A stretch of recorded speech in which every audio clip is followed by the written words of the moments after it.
Hey guys, it's Lainey here with Steel Strength Training. Today we're going to talk about hydration and electrolytes. So first I want to talk about the 6 electrolytes that we need in our body. So we have sodium, which a lot of people know. We have potassium, we have magnesium, we have chloride, calcium, and bicarbonates. And so these 6 things are all the electrolytes that we need. But the 2 main ones that we lose during exercise and sweating is going to be sodium and potassium, okay? So those are the 2 that we're gonna need to replenish the most. So an example would be, let's say Gatorade. Gatorade is often something we drink during soccer games or whatever it is, and it's not necessarily a bad choice, but for example, Gatorade only has salt in it. That's only one of the 6 electrolytes that our body needs and loses during exercise. So like I said, sodium and potassium we often lose the most during exercise, and there's 0% potassium for our daily value in a serving size and 2% in the entire bottle. However, it's super high in sugar, but we only need sugar for energy / carbs when we're exercising a ton and sweating a lot. So that would be for energy. However, it's not necessarily hydrating you because the salt content in it is not high enough to do that as well. So some recommendations I suggest would be Element, LMNT. That's gonna be my recommendation for if you are sweating a ton, you're running, 5K, 10K marathon. Those have 1,000 milligrams of salt in them. So that's not necessarily bad, but that's only good if you're sweating that much. If you're staying inside all day, not sweating, not exercising, you do not need Element. However, all of us hopefully are working out with Steel or working out on our own during the week. So it's not a bad idea, especially in those hot months when you're sweating a lot, to consume some electrolytes, especially with sodium and potassium. So my personal favorite is going to be nectar. It's affordable, it's all natural. Their sweeteners are not sugar and not any artificial sweeteners. And it's made from fruit as well. So I really appreciate that, and I love that brand. So again, that's gonna be Nectar, and it's on Amazon. So yeah, sodium and potassium are going to be the main electrolytes that you're losing during exercise.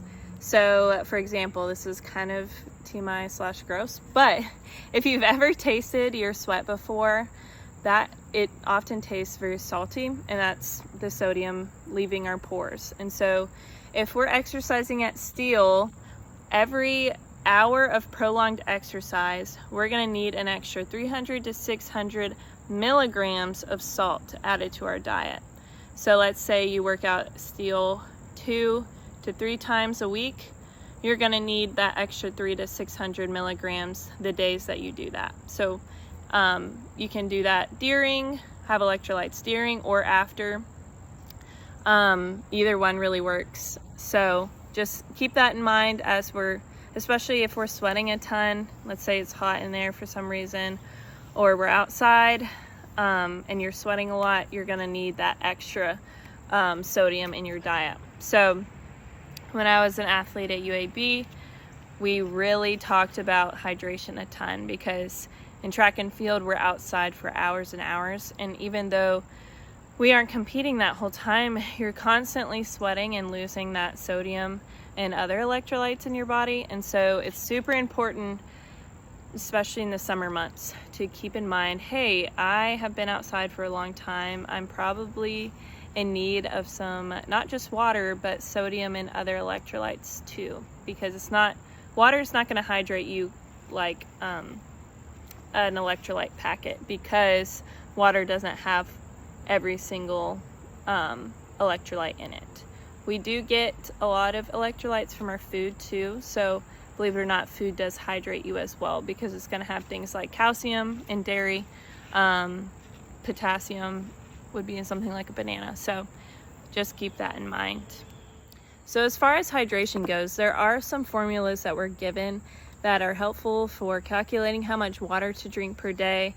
However, they're not always accurate to certain people. And so a lot of people say, and I would even recommend for most people, especially women, that half their weight in ounces is a good place to start as far as water goes.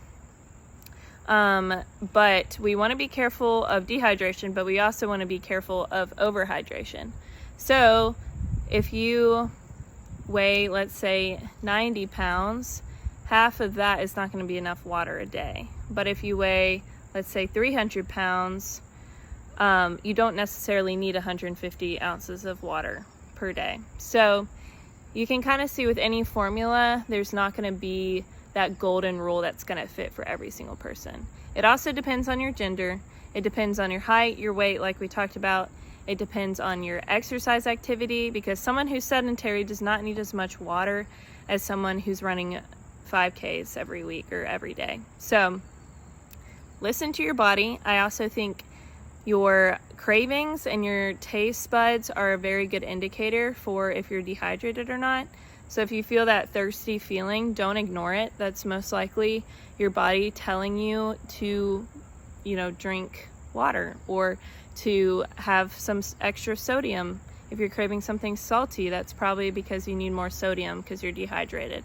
So really listen to your body. That's something I like to emphasize with my nutrition clients, is that God has made our bodies with these cravings and hunger cues, and we want to train our bodies to know, which they should know it anyway, but we want to be able to listen to our bodies so we know when we need to drink more water or when we don't need to drink more water. So that's something I very much emphasize and value, that our bodies were created to do. So I don't think everyone has to do half their body weight in ounces, but it's a good place to start. And then paying attention to those factors, and even asking me or your trainer, hey, I'm working out this many times a week, how much water or how much electrolytes do I need?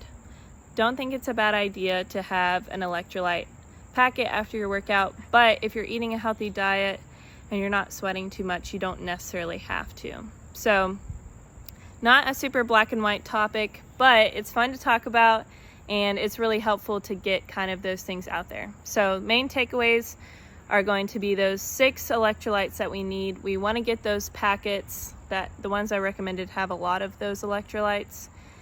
We want to get those electrolytes that have most, if not all, of those electrolytes in them, unlike Gatorade. And I think also knowing the factors, are you exercising a ton? Are you outside a lot? Those things are going to play a big factor into how much electrolytes and water you need to drink. So talk to me, talk to your trainer, and we can help you figure out exactly how much water you need a day. And don't forget to listen to your body, listen to your hunger cues and cravings, because most likely it's trying to tell you something that you need.